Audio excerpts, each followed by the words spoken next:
길기 때문에 한 절씩 교독하도록 하겠습니다. 22절로 35절. 모세의 법대로 정결 내식의 날이 참에 아기를 데리고 예루살렘에 올라가니 이는 주의 율법에서 첫째의 처음 난 남자마다 주의 거룩한 자라 하리라 하고 아기를 죽게 드리고 또 주의 율법에 말씀하신 대로 산 비둘기 한 쌍이나 혹은 어린 집 비둘기 둘로 제사하려 함이더라.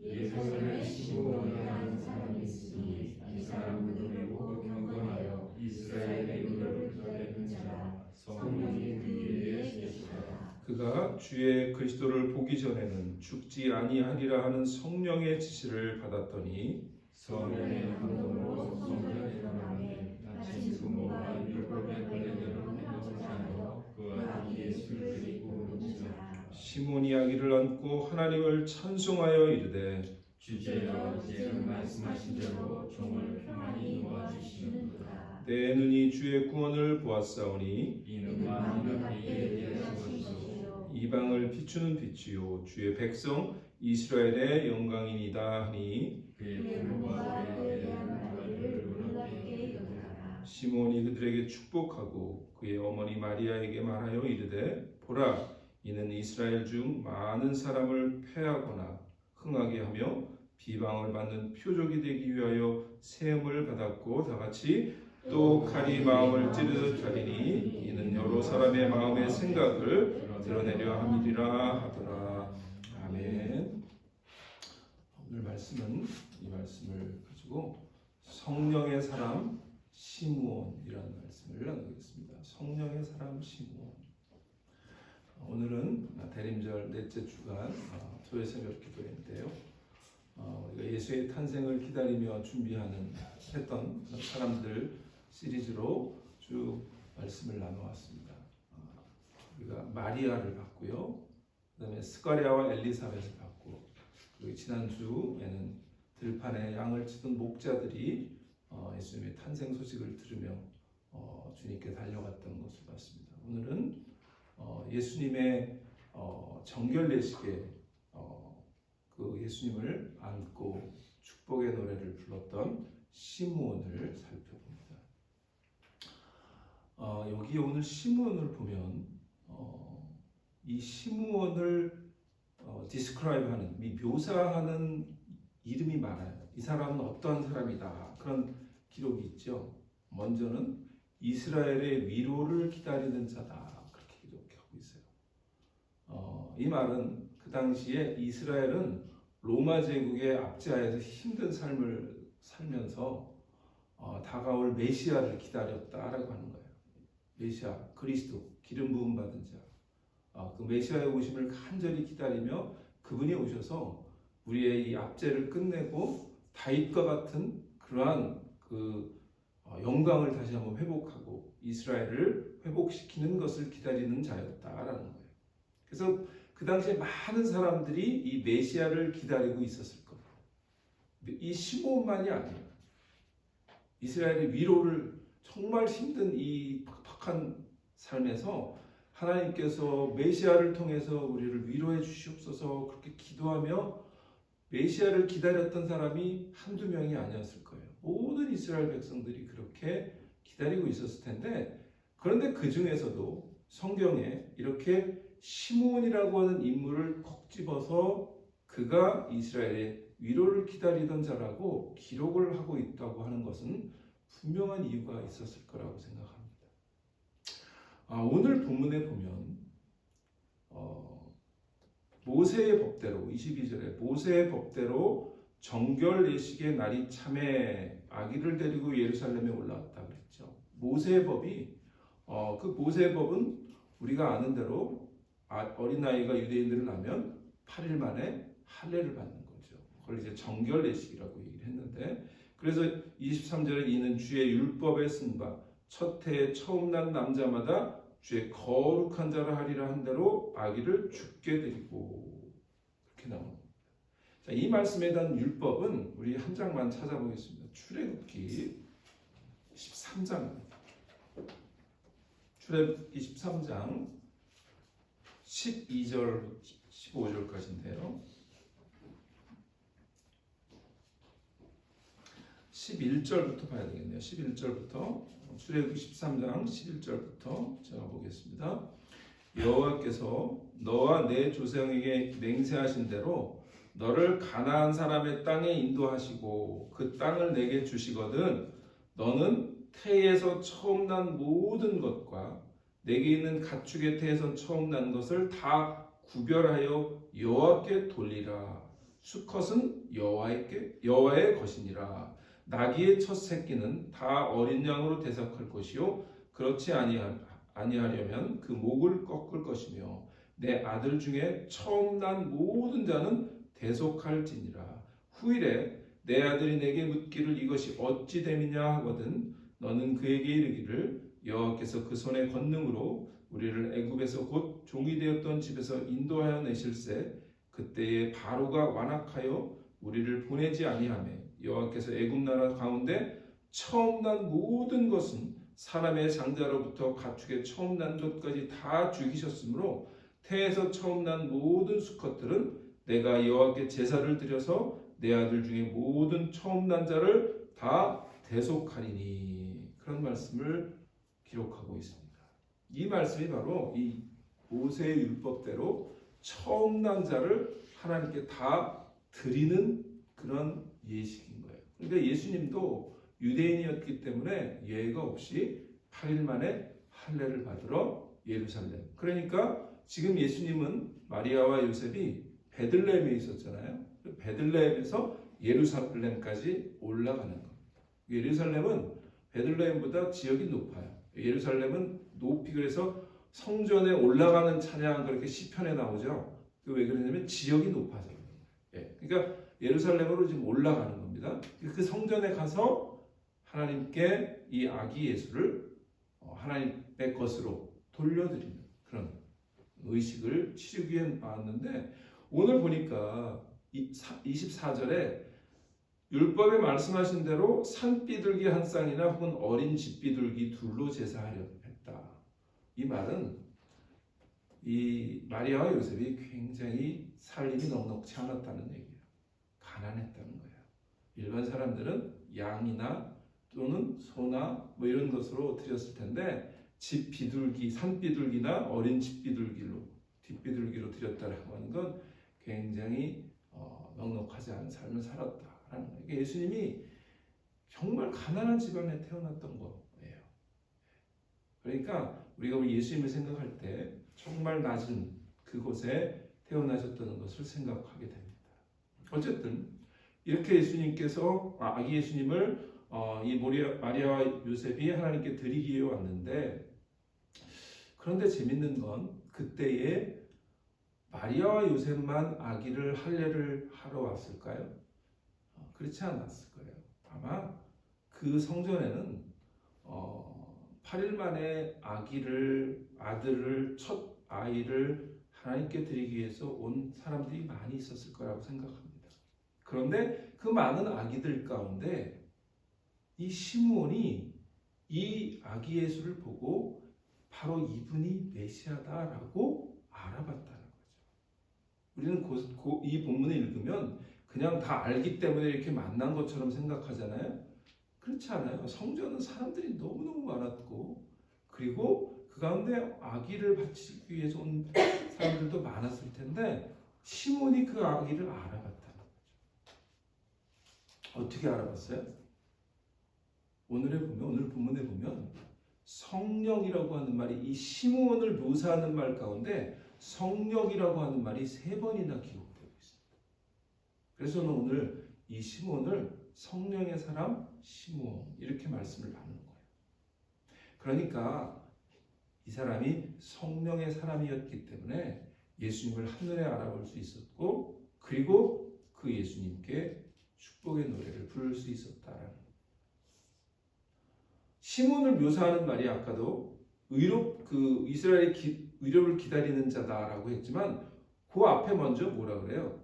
의롭고 경건하여.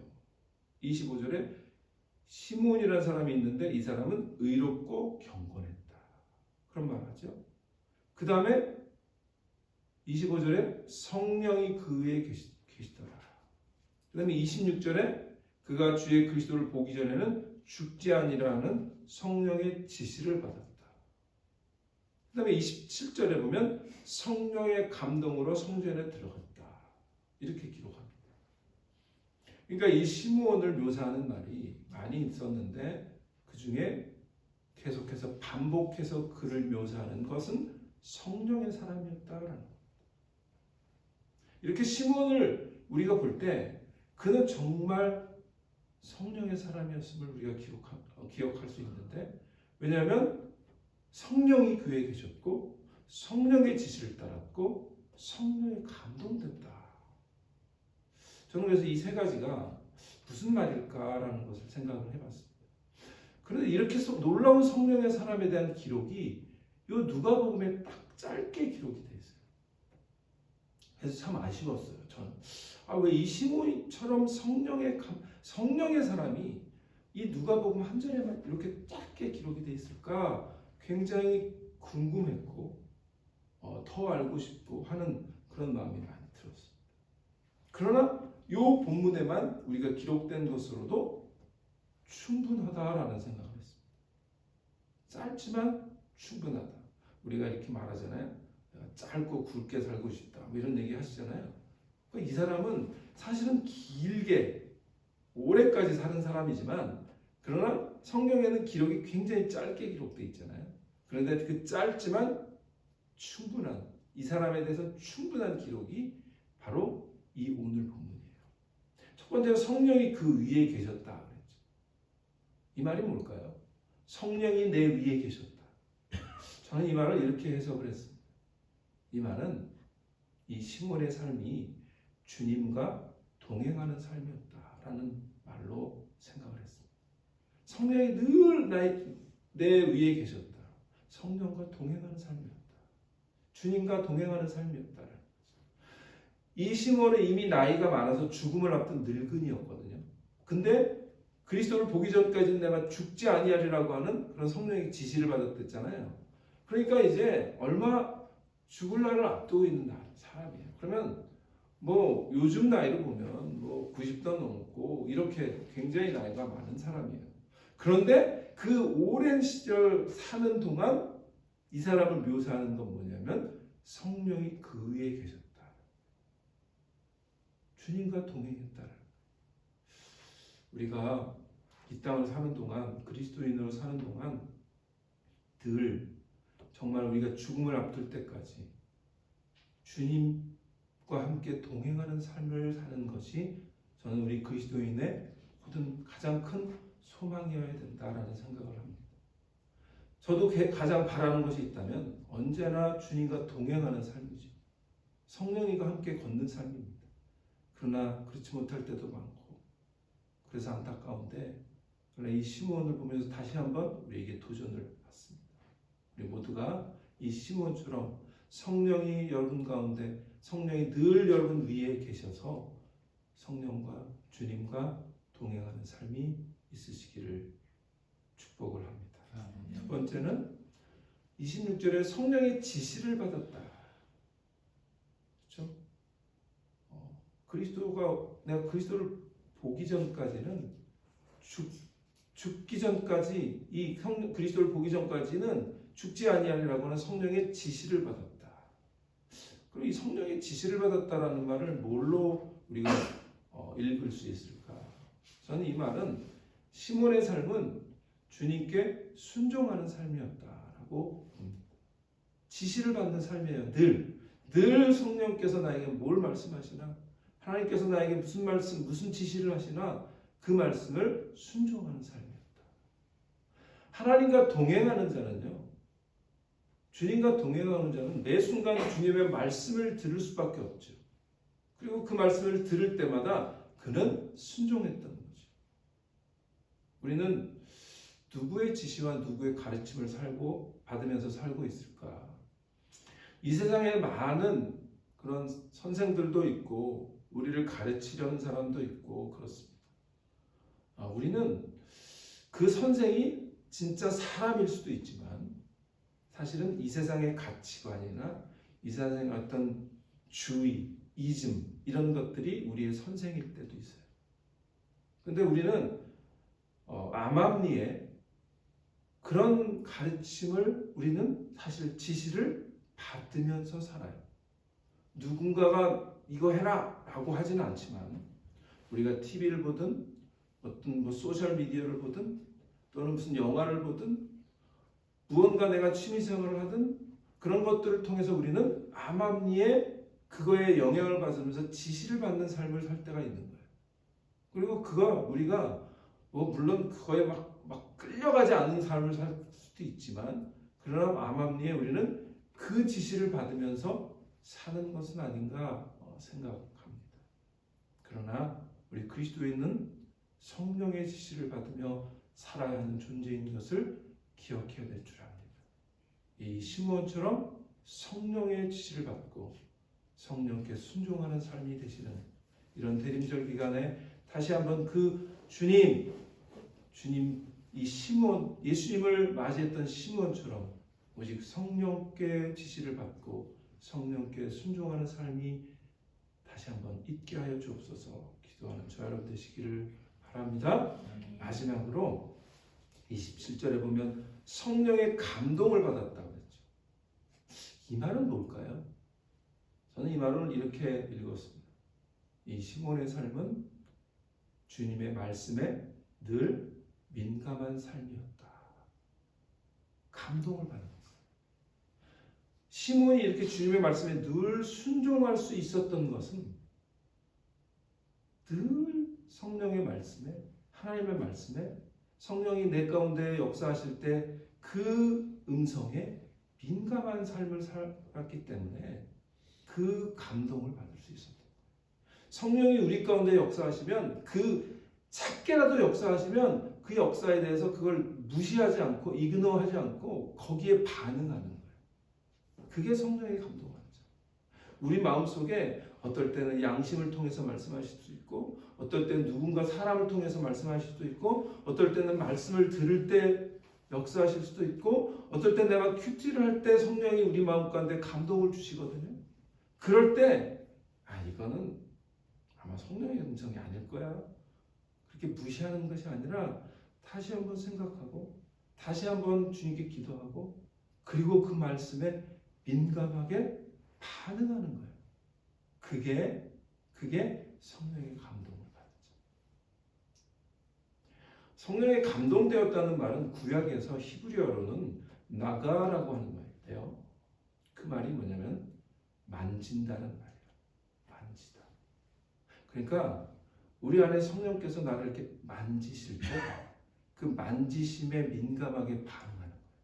그게 신약에서는 성령의 감동되었다. 그렇게 얘기하는데 신약에서는 뭐라고 번역하냐면 헬라어로 엔이라고 하는 말이에요. 그러니까 히브리어에서는 나가라고 하는 말인데 만졌다라고 하는 말인데 헬라에서는 그 성령이 감동됐다는 말을 엔이라고 해요. 엔이 뭐냐면 영어로 말하면 in이에요. in Christ. 뭐뭐 안에 있다는 뜻이죠. 그러니까 성령 안에 있는 자. 그 사람들은 성령 안에 있기 때문에 늘 성령에 민감하고 감동받는 거죠. 이 시므온은 그렇게 성령 안에서 성령의 사람으로 살았던 자였다라고. 오늘 저는 이 시므온의 삶을 보면서 어떻게 이렇게 성령이 그 위에 계셔서 늘 성령과 동행하고 성령의 지시를 받을 때마다 순종을 하고 그리고 성령이 우리를 만지실 때마다 성령께 감동을 받고 그 민감해서 그 성령의 감동을 역사를 무시하지 않고 그 말씀대로 따라 살았을까. 참 부럽다. 정말 부럽다. 이런 생각을 했습니다. 여러분 이번 대림절 기간에 이 시므온이 주님을 한눈에 알아보고 그분을 손에 안고 예수님을 손에 안고 축복을 했던 그 시므온은 그건 놀라운 축복이에요. 이제 제가 내일에도 내일 말씀에도 이 사람을 언급할 것 같은데 네덜란드의 화가 중에 렘브란트라고 하는 화가 있죠. 근데 이 사람이 늙어서 제일 마지막에 그린 그림이 뭐냐면 이 시므온이 어린 아기 예수를 안고 있는 그림이에요. 시므온의 제목은 시므온의 노래라는 거예요.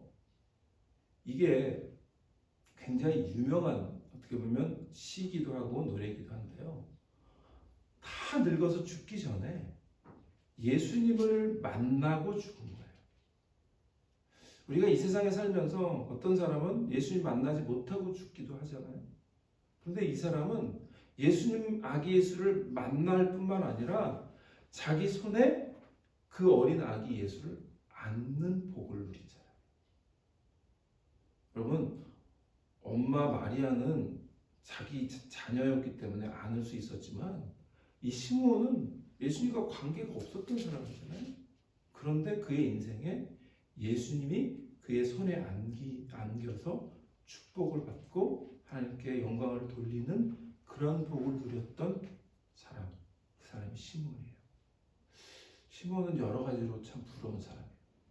예수님을 안을 수 있는 축복, 예수님을 알아보는 축복, 그리고 평생 성령의 사람으로 살았던 그런 축복을 받은 그런 사람이었는데 우리의 삶이 이런 삶을 사는 게 얼마나 좋을까 그런 생각을 이 아침에 합니다. 여러분 모두가 이 대림절에 이 시므온과 같이 성령의 사람으로 빚어지는 그러한 은혜와 축복이 있으시기를 간절히 축원합니다. 아멘. 이 시간에 이 말씀을 생각하면서 우리 하나님께 나아가기를 원합니다. 하나님, 이 아침에 하나님께서 우리에게 이 시므온 같은 축복을 허락하여 주옵소서. 우리가 정말 하나님, 이 성령의 사람 시므온처럼 성령이 우리 가운데 있고 성령이 우리를 지시하시면 순종하고 그리고 우리는 성령의 감동을 받을 때마다 하나님 순종하게 하시고 반응하게 하시고 성령 온전히 성령과 동행하는 삶을 살게 하여 주옵소서. 이 아침에 이런 기도 제목을 놓고 저와 함께 또 함께 우리 모두 기도하시는 시간이 되시기를 바랍니다. 기도하겠습니다.